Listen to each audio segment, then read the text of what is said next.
Assalamualaikum warahmatullahi wabarakatuh. Wadia balad ate official di mana wae ayana. Alhamdulillah wa syukru ala ni'amillah. Kalawan diwuwuh ku qabul anu maha agung, dibarengan ku pangijabah anu maha kawasa, diiring ku kadedeh kanya Gusti anu maha suci, urang ayeuna dugi kadangat ayeuna masih keneh tiasa ditepang dangukeun deui dina acara anu matuh kamemet urang sadayana, nyatana dina pagelaran dongeng Sunda jejer carita si Giwang. Ayeuna kantun bagian anu ka 24na. Ieu dongeng mangrupikeun buah karyana Kang Rudiansah ti Palihan Garut.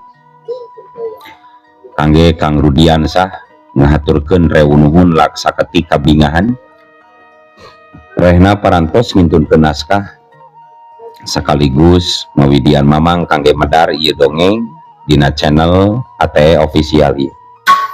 Atuh sumangga kanu teu acan subscribe kantun subscribe heula, ngarah langkung pogot sareng langkung sumangat deui ka si mamangna dina enggoning medar ieu dongeng. Ning hilap di like di komennya nu saseueur-seueurna lain nganaon mamang masok dingah gitunya upami maosan komentar-komentar ti para wargi sadayana teh kalintang bingahna deui upami mah link video mamang ieu dipangeserkeun atanapi dipangbagikeun gitu. Carana mah gampil, kantun salin linkna teras dibagikeun dina media sosial. Atuh ngarah teu nyangkolong tingkana waktos sumangga ayeuna mah urang lajengkeun deui dongeng si Giwang bagian anu ka 24na. Kumaha salajengna sorot cikopina betot simbutna pagan heula tali kolorna bisi morosot merezel morozol uzel uzelan di tengah jalan tumpak dung tes.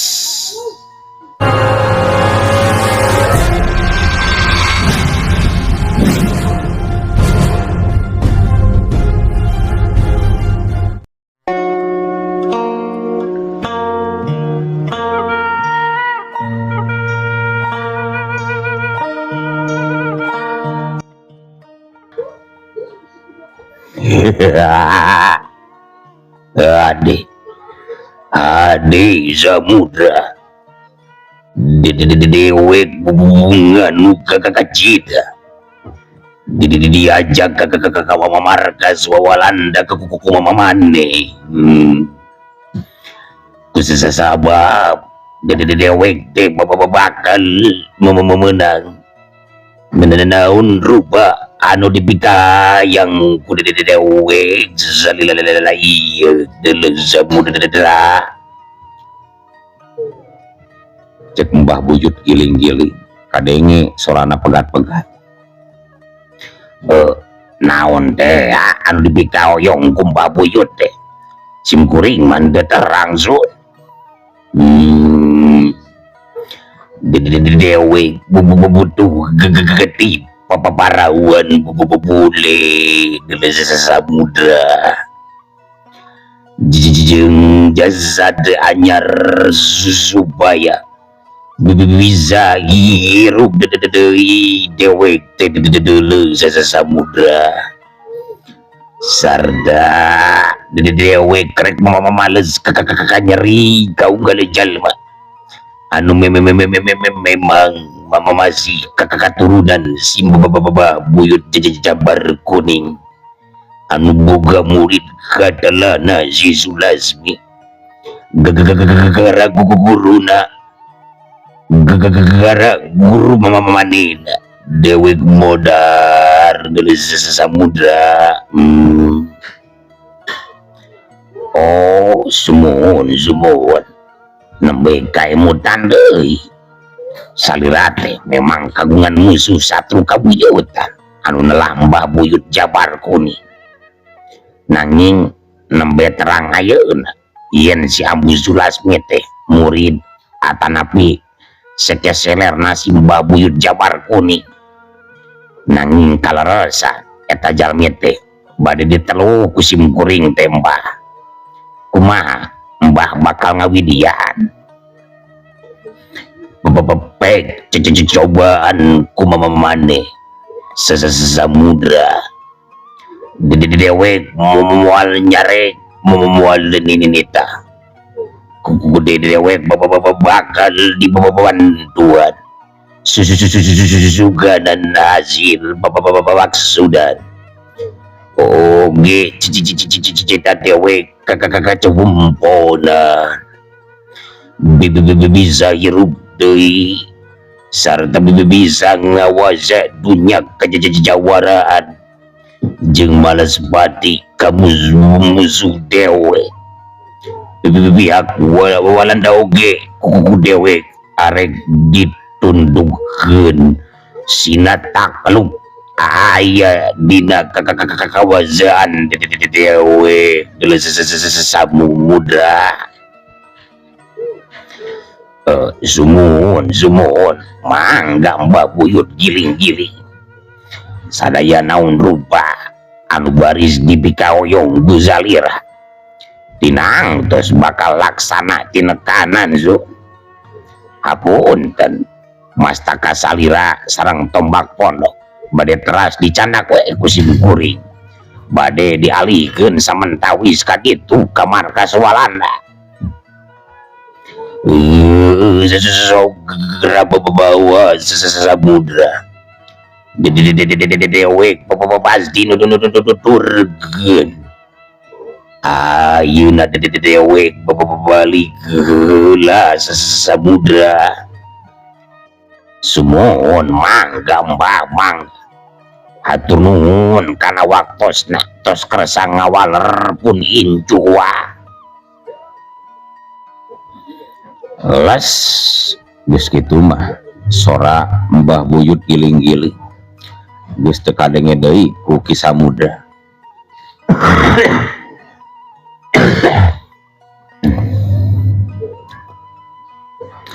Atuh gancangna carita Ki Samudra terus singkil geusan miang bareng jeung Sersan Joko anu tita tadi jempe bae teu nyarita nalika Ki Samudra kontak carita jeung ririwana Mbah Buyut giling-giling ngaliwatan tangkon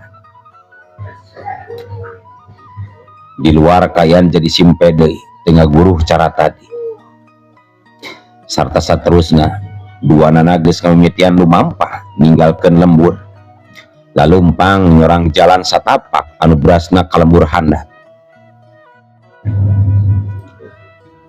Sersan Joko sebenarnya mah masih keneh rada pating puringkak bulu punduk teh lumeh kadenge tadi Mbah Buyut giling-giling nyarita keur ngabutuhkeun getih parawan bule anu masih keneh suci. Sersan Joko mungguh jadi ngarasa selempangeun hatena sok inggis aya hal anu teu dipiharep kayan di markas Walanda engke kahareup. Harita duanana lumampahna mun parang nyorang jalan pilemburan sakapeung sok mengkol ka warung mun beuteung geus kukurbukan lapar hayang deusian. Sersan Joko sapanjang di perjalanan teu wani loba tatanya ngeunaan saha Mbah Buyut giling-giling nu sabenerna lantaran teu penting cek pikirna. Pabebeurang harita teh caturkeun di tempat sejen Nyi Campaka tetela masih keneh aya di imahna Ki Juhara Katut Ambuuna geus meh hampir sapoe 2 peuting sabab keukeuh warga lembur Katut Ki Juhara masih salempangeun sok inggis pihak Walanda daratang deui nyusul ngayakeun balitungan bumeh mangkukna Tuan Peter aja oge prajuritna loba nu perlaya ngaralayang jiwa. Harita kadenge Ki Juhara keur cumarita ari keukeuh deui mah Nyimas bade angkat mangga wilujeng Nyimas geuning deui alhamdulillah teu aya deui geuning pihak Walanda nu nyusul ngayakeun balitungan ka ieu tempat. Dumeh maranehna panginten gaduh anggapan masih aya salira Nyimas katus si Jaka teh di lembur panginten Nyimas. Ambu Unah kadenge mairan ku carita. Nah mudah-mudahan we atuh manehna pihak Walanda bener jadi kapok alatan ku kejadian kamari. Ulah aya deui kejadian susulan lemur urang podo amat. Nyi Campaka di Barung jeung Imut kadenge cumarita. Dina poe eta ngahaja manehna memang arek amita. Nuhun Aki Ambu, insyaallah ieu pilemburan diwangkit ayeuna tug dugi ka payuna bakal ayeuna kayaan aman. Ku kituna dinten ieu keneh abdi saja pamit we pikeun raskeun deui lalampahan. Oge teu hilap abdi nganuhunkeun pisan kana kasayan Aki kalih Ambu. Salami abdi aya di dieu sagarupi dipasihkeun, sagarupi disuguhkeun. Mudah-mudahan urang sadaya tiasa tepang deui Aki Ambu. Sumun sami-sami Nyimas. Urang sadaya tiasa patepang deui. Hapunten salami ieu mau bilih Ambu katut si Aki kirang nyugemakeun ka salira. Atos cekap Ambu katampi pisan. Kasayan Ambu kalih Aki moal aya gentosna. Abdi teh kudu asa kagungan disepuh. Ambu mah komo manis sedih bade dikantunkeun ku salira Nyimas teh.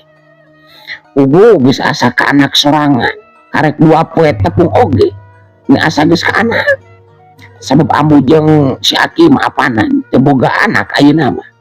Lantaran anak kan hiji-hijina teh ajal binasa jadi korban kabiadaban si serdadu Walanda mangsa dina tahun-tahun katukan. Lain kitu manehna cek Ambu Unah terus ngareret kanu jadi salakina bari rada ngalimbah kabayang deui kajadian mangsa katukang tukang. Sedengkeun Aki Juhara mah ngan ukur bisa narik napas panjang. Nuhun atuh Ambu oge Aki. Abi ayeuna saja angkat we heula.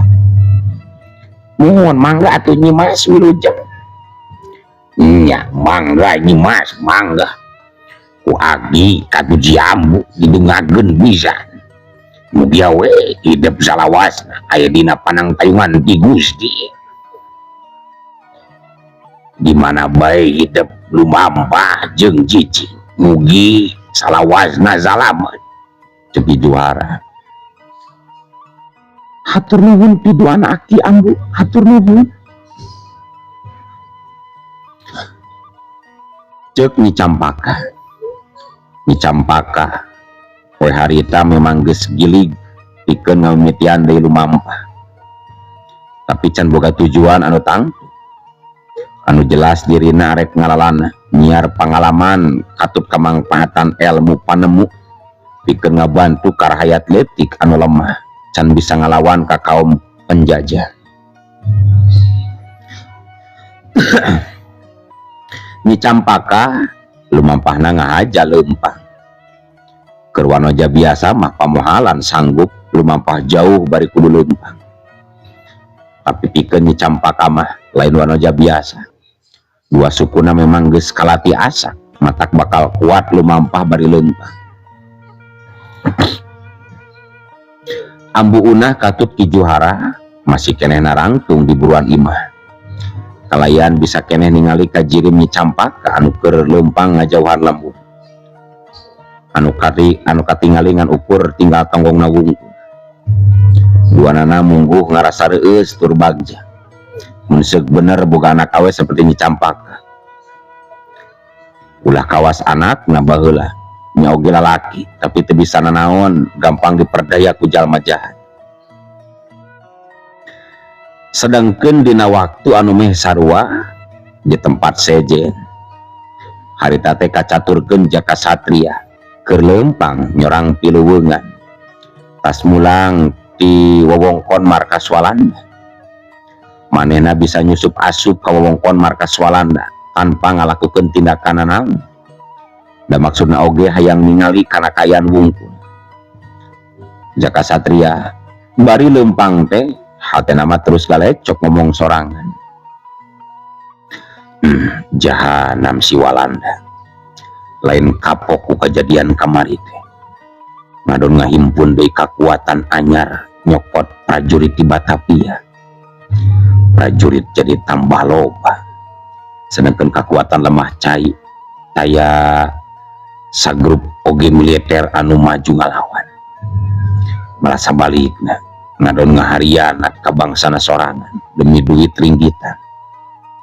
Matak wajar zaman kiwari kudu loba jalema anu ngulik ilmu kawedukan jeung ilmu kasakti. Tapi jalema anu bener-bener beda kalemah cai lantaran can loba sanjata anu mampu pikeun ngalawan bedir. Jalan-jalan aspal katut jalan rel kareta cenah geus mimiti dibangun di sebuah wilayah sarta pribumi deui anu dikakesak pikeun digaorawena diperes tanagana dikerid harta kekayaanana tanpa diburuhan anu majad kadang teu sapeser-peser acan. Jol atuh jalma-jalma sakti lain mihak kalemah cai bantuan dia kuring anu hayang ngabela lemah cai kuring keung kuring sieun sok inggis teu boga balad keur milu merjuangkeun ieu nagri. Cek Jaka Satria ngumbar sawangan kana kayaan nagri anu keur dijajah ku bangsa deui tur miharep aya nu ngabantu. Zaman harita memang can aya tentara pribumi anu bebas tina genggaman pamarentah Walanda. Tapi disebutna oge harita mah pasukan kerajaan Hindia Walanda kene atawa dina sebutan Kanil anu diwangun dina tanggal 14 tahun 80-an lah. Tahun 80-an. Tahun 1800-an. Guna keur ngabenteng kekuatan militer di sabaraha wilayah jajahanana sangkan pertahananna nambahan kuat. Jaka Satria eureun lengkah sukuna eureun di hiji tempat anu rada ieuh loba tatangkangan di mana di eta tempat-tempatan teh aya oge dua jalema nu keur ngarobrol awewe katuta laki anu taya lian eta nu keur ngobrol teh nyatana Damaraseta jeung Nyi Romlah teh anu keur lumampah arek nuju ka Gunung Merapikeun. Damaraseta kadengi harita keur cumarita ditujukeun ka Nyi Romlah anu harita keur diuk dina catang awi pentaseun turukan tempat hayam leuweung dibeuleum.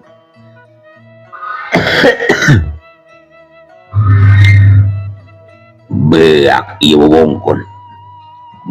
wongkon urang baris nyorang leuweung perbatasan Nyai antara Tatar Sunda jeung Laut Jawa. Engke urang numpak parahu leutik pikeun mentasan laut. Cek Damaraseta. Tebih keneh ka Gunung Merapi teh kitu. Ari Nyai jauh keneh atuh. Butuh sabaraha bulan deui urang di perjalanan. Cek Damaraseta. Wongkon anu hade dituju ku urang teh kalebet presiden kadu teh nya Kang anu masih kawang ku kawasan Walanda. Bener. Tapi nanya ibat nanya gitu bosannya lila bebarengan jeung Akang. Bari ngobrol teh Damaraseta dengan katuhuna nyulumun kana saku baju ngaluarkeun bungkusan ramuan khusus meunang ngaraci laju dipulukeun kana dahareun anu bakal didahar ku Nyi Romlah tanpa kanyawan ku Nyi Romlah sabab tururat reret kahana kabeneran keur anteng ningalian eta patempatan. Oh henteu Kang abdi mau naroskeun wungkul sanes bosen deui. Sugan teh geus capek jeung bosen babarengan lumampah jeung Akang. Oh nya Akang teh arek ngobrol daria ka Nyai ngan Akang saha sabenerna. Oh mangga Kang bade ngobrolkeun naon manawi Kang. Akang teh pan mihak ka bangsa Walanda lain ngabela ka lemah cai sabab dina pikiran akang mah ukur kesenangan hirup lain meunaan bener jeung salah. Kumaha Nyai masih teu kaberatan bebarengan jeung akang? Cek Damaraseta anu maksudna mah nyelok kana pribadina Nyi Romlah. Sedangkeun Nyi Romlah ngan ukur sedileutik harita teh bari gancang nembalan. Ari akang pan abdi oge boga salaki teh mihak ka kompeni Walanda. Anu sacara teu langsung abdi oge mihak ka Walanda. Nabat naros kitu Kang? Cek Nyi Romlah. Oh, nah Nyai bet mihak ka Walanda. Naon sababna? Cek Damaraseta. Sababna mah salila abdi hirup kumalandang di alam pawenangan. Can pernah aya tentara Walanda wadi ngaganggu ka abdi ti keur gadis kene. Jadi naon alasanana abdi kudu ngamusuh ka pihak Walanda? Ayeuna abdi bebarengan jeung akang anu mihak ka Walanda. Abad kudu kaburatan. Da abdi jeung akang teh boga jalan anu sarua, kitu tah Kang? Kitunya. Tah Nyai, geus asak ayeuna mah daging hayam leuweung teh. Anu pungkilna keur Nyai nya mewareg. Cek Damaraseta terus ngasongkeun daging hayam meunang meuleum ka Nyi Romlah. Ku Nyi Romlah eta daging hayam leuweung teh gancang ditampanan bari tanpa aya rasa kacuriga saeutik acan. Mun eta daging asak geus diperlukan ramuan khusus panghudang birahi. Teu lila celebek weh Nyi Romlah terus dahar meni ponyonaker. Meni raos Kang? Cek Nyi Romlah. Nya, tasok tambahan deui bisi can wareg mah Nyai. Damaraseta ngasongkeun deui daging asak ka Nyi Romlah. Anu ieu mah teu diperlukan ramuan sarua jeung hancengan manehna. Eta tindakan jeung gurak-gerik teh puguh aya anu nangeunna. Ku sapasang panon jalma tina balik ririmbunan. Anu ngintip eta kajadian teh aya lian Jaka Satria. Maena ngahajang ngintip kanu keur ngarobrol. Jeung tadina mah Jaka Satria teh arek bijil nemongkeun diri. Sarta ngabejaan yen daging anu didahar ku Nyi Romlah teh ngandung baruang. Ngan nyaho pasti baruang naon anu geus dipurulukeun kana dahareun anu didahar ku si Wanoja. Nya oge Jaka Satria ngarasa teu wawuh ka eta dua jalma, tapi timbul rasa hayang nulungan ka si Wanoja. Ngan sanggeus ngadengi kana obrolan duanana anu tetela duanana marihak ka kompeni Walanda. Akhirna Jaka Satria milih indit ngajauhan eta patempatan. Terjadi arek nulungan si Wanoja anu memang keur kaancam bahaya. Jaka Satria geus bisa mastikeun si lalaki boga niat jahat ka si Wanoja. Arek dikumahakeun cenah nya eta Wanoja teh. Tapi keun we sabodot teuing. Sabab maranehna oge gilu ka Walanda geuning.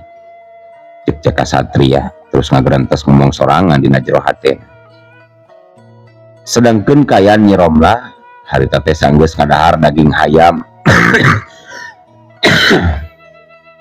Sedangkeun kayaan Nyi Romlah harita teh sanggeus ngadahar daging hayam meunang meuleum. Bet ngaradak ngarasa sirahna berat. Dituturkeun ku perasaan aneh mangaruhan kana sakujur badanna. Getihna pating sariak surser. Awakna nyiti tegarna cicing sarta leungeunna jadi mindeng ngusapan dadana sorangan. Napasna mimiti ngaradak berat. Duh Kang, nah abdi jadi kieu Kang. Cik Nyi Romlah sakapeung jiga anu kasiksa ku perasaanana.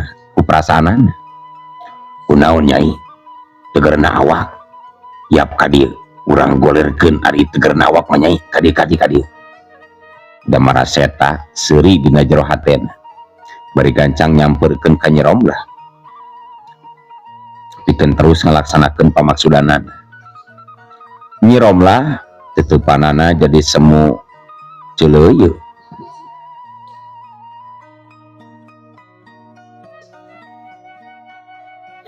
Jeung katempo bibirna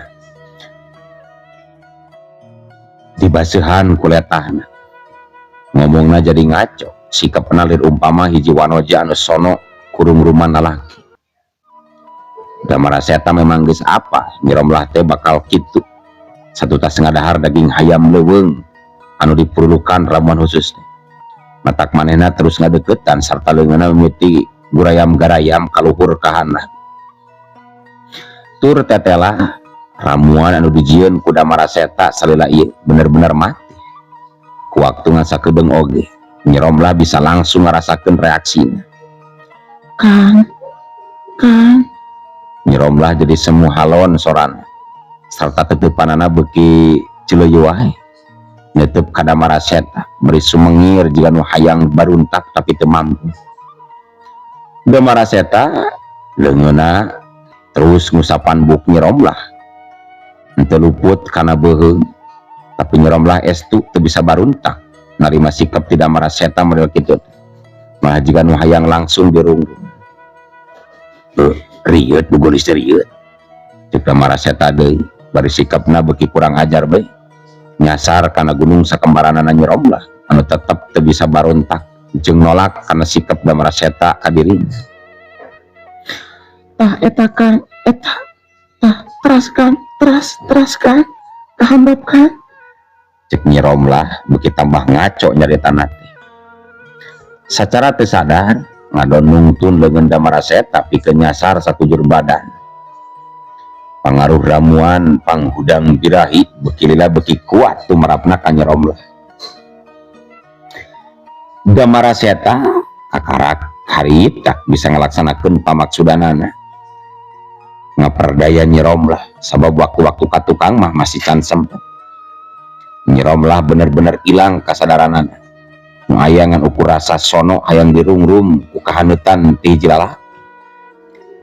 Tah di dieu nyai di dieu golerkeun geura sok golerkeun ngagoler. Ku Damaraseta Nyiromlah gancang digolerkeun dina amparan juput garing. Bret. Baju Nyiromlah dibukaan hiji-hiji ku Damaraseta.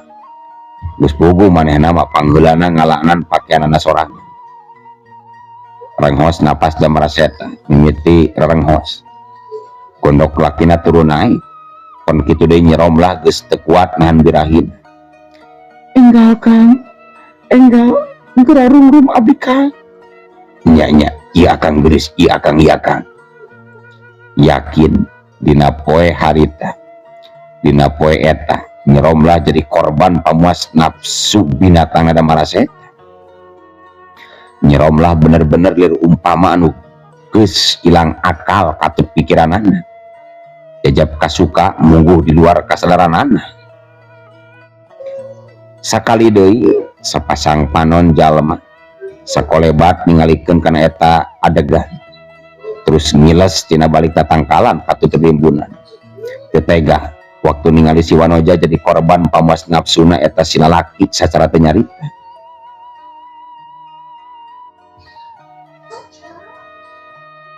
Tapi tina kayaan keur kitu nah atuh ari ujug-ujug euleung waktosna kabujeng seueur wadia balat ATE official keun atunya ieu dongeng teh urang cekapkeun heula we dugi ka dieu. Insyaallah enjing pageto baris dilajengkeun deui. Atuh kukitu kukieuna mamang sajamit mungkur amit mundur dipayunan para wargi sadayana. Hayu ah. Assalamualaikum warahmatullahi wabarakatuh.